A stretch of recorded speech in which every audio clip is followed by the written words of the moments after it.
éclater ma passion devant vous, mais je ne peux évidemment entrer dans mon propos sans d'abord dire quelques mots qu'il me semble indispensable de dire, pensant à ce qui se passe si près de nous et si loin en même temps.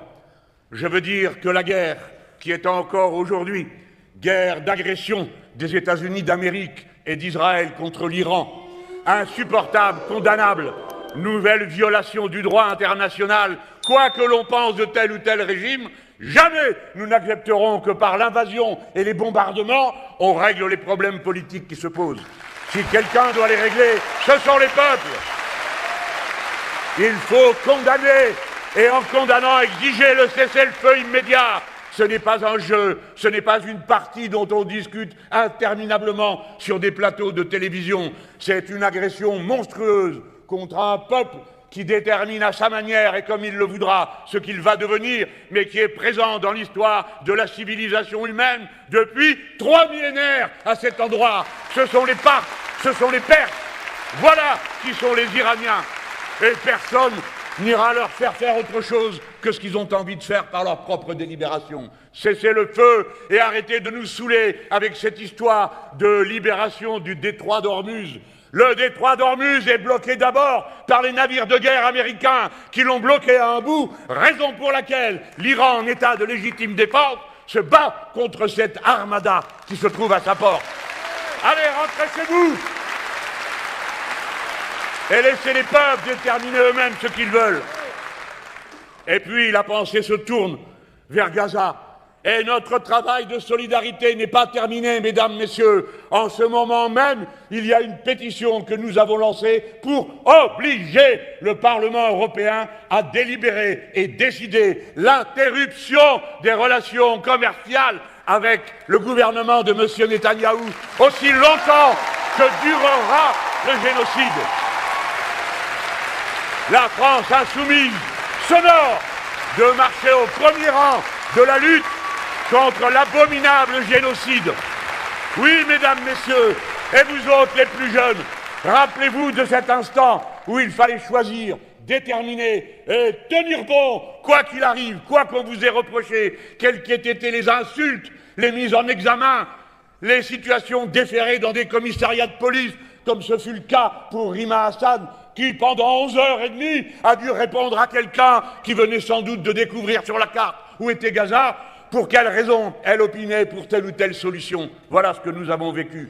Nous sommes fiers et orgueilleux du combat que nous avons mené, parce que nous avons été du bon côté de l'histoire, celui qui permet de se regarder en face.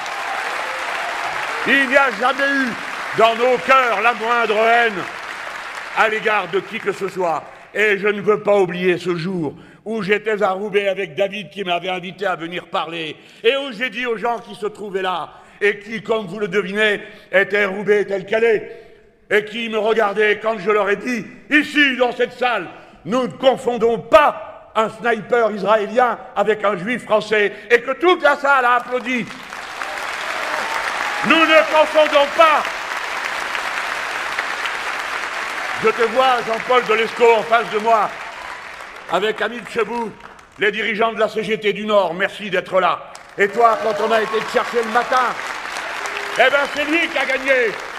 C'est lui qui a gagné ces procès. Il est donc prouvé que les accusations et les mauvais traitements dont ont fait l'objet tous nos camarades, en quelque sorte, Delescaux, a réparé le tort. Mesdames, messieurs, j'achèverai ce rapide tour d'horizon en vous disant que je tiens devant vous, qui êtes en quelque sorte ceux qui incarnent la longue et glorieuse tradition de l'internationalisme prolétarien que portaient les travailleurs organisés autrefois dans les syndicats, le Parti communiste, le Parti socialiste, à l'époque de leur gloire, c'est-à-dire à l'époque où ils combattaient le capitalisme sans se cacher derrière leurs petits doigts pour ne pas en parler. Eh bien, pensant à tout cela, je dis, à titre personnel et peut-être pour quelques-uns d'entre vous, mon affection et mon amitié au peuple de Cuba, pris à la gorge par l'impérialisme américain. Que la patrie des Français tienne ses engagements à l'égard de ce peuple. Voilà, mesdames, messieurs, le moment de commencer devant vous, à vous qui avez si souvent partagé le combat avec les insoumis, tantôt étant d'accord avec eux, tantôt ne l'étant pas, ou bien étant dans un rapport critique, Il y a des gens qui me disent, vous savez, je ne suis pas à 100% d'accord avec vous. Ben, ça tombe bien, moi non plus. Alors il suffirait que la part où on n'est pas d'accord soit la même, et voici que je me trouverai à 100% d'accord avec quelqu'un qui ne l'est pas avec nous à 100%. Vous suivez? Voilà cette stratégie à laquelle personne ne voulait croire, paraît-il, et qui était pour quelqu'un qui vient des milieux populaires et qui a passé sa vie dans des organisations liées au peuple, que ce soit le syndicalisme ou les partis politiques, ceux du programme commun et de l'espérance de la transformation socialiste de la France, que nous n'avons pas su faire.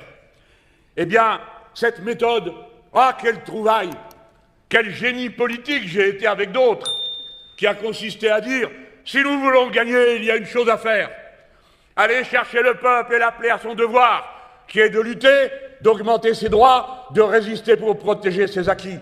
Eh bien, cette stratégie de la conquête des milieux populaires, nous avons décidé qu'on ne trierait pas entre les gens du peuple, qu'on ne se référerait pas à leur religion ou à leur couleur de peau ou à leur genre, et qu'on irait chercher le peuple, lui parler, se réconcilier avec lui qui manifestait un tel mépris pour la politique, à juste titre, pensant que c'était un ramassis de menteurs et de gens qui utilisaient la situation pour faire ensuite le contraire de ce sur quoi ils s'étaient engagés.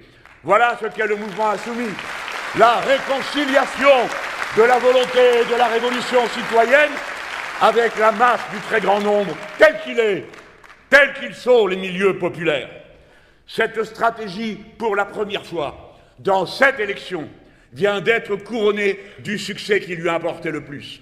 Car la France totalement déséquilibrée, la France dont la démocratie et les institutions ont été explosées à 2 reprises, la première fois, lorsque votant non au référendum de 2005 pour la Constitution européenne, les parlementaires ont décidé, j'ai voté contre pour ma part, que la réponse du peuple français était oui.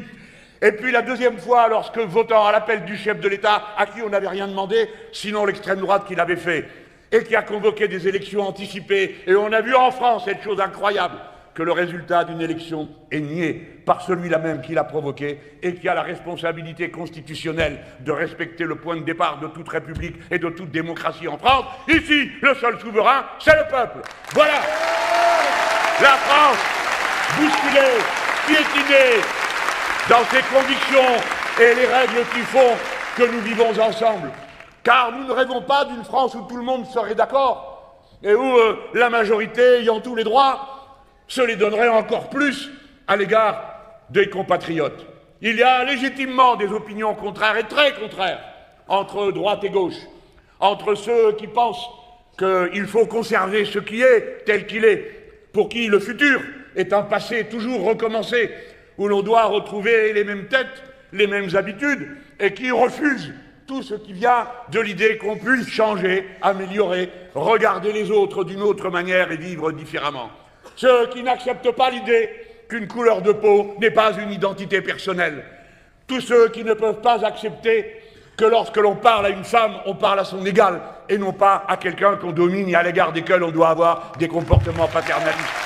Tous ceux qui ne comprennent pas que la jeunesse de notre pays, étant plus éduquée qu'elle ne l'a été jamais à aucune autre génération, est plus entraînée à assimiler des savoirs, des connaissances, qu'aucune autre génération l'a fait avant. Arrêtez de dire c'était mieux avant. Je l'ai déjà dit pour ma part 1000 fois. Avant j'y étais, c'est pas vrai que c'était mieux.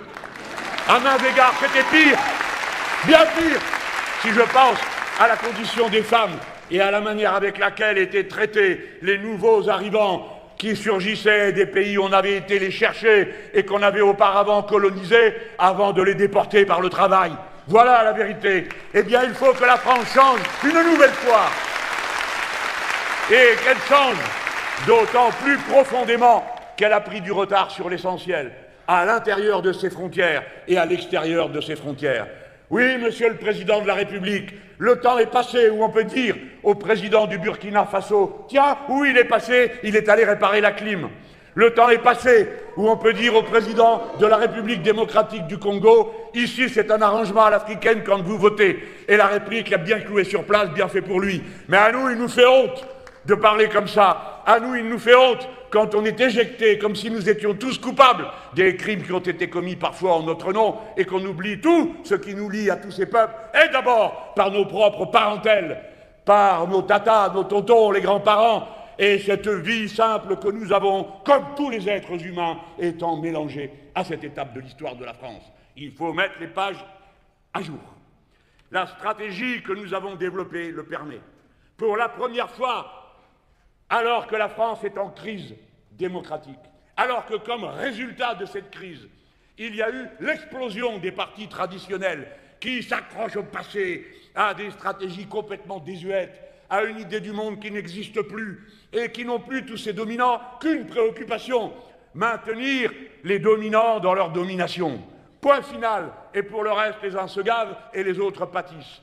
Eh bien, le résultat a été d'abord leur explosion, l'émergence d'une force d'extrême droite qui captait toutes les colères et tous les mécontentements, puisqu'au fond, personne ne les portait plus politiquement. A surgi d'abord le front de gauche, et je veux, avec un peu de nostalgie, me rappeler cette époque où, dans le combat commun, nous marchions avec les communistes, dont c'est la place normale, légitime, familiale avec nous, les insoumis.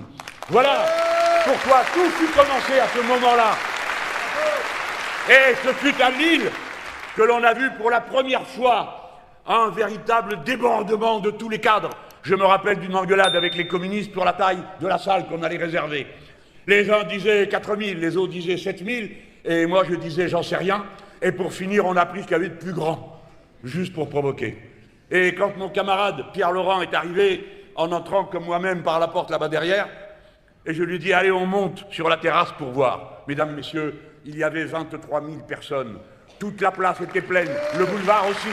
Et alors nous avons su, parce qu'on était ici dans le Nord, que le message que nous portions de la rupture était entendu par la masse de notre peuple, non seulement pour les plus anciens, qui savaient très exactement de quoi nous parlions, mais aussi pour les plus jeunes, qui faisaient leur entrée dans la vie active, mais aussi dans la vie intellectuelle, qui consiste à penser ce qui est bon pour sa patrie, bon pour son pays, c'est-à-dire en définitive, comprenant que ce qui est bon pour tous ne peut pas venir d'ailleurs que du peuple, de celui qui a le plus de problèmes, de humilier, des opprimés, parce que lorsqu'on règle ces problèmes-là, on règle tous les autres problèmes.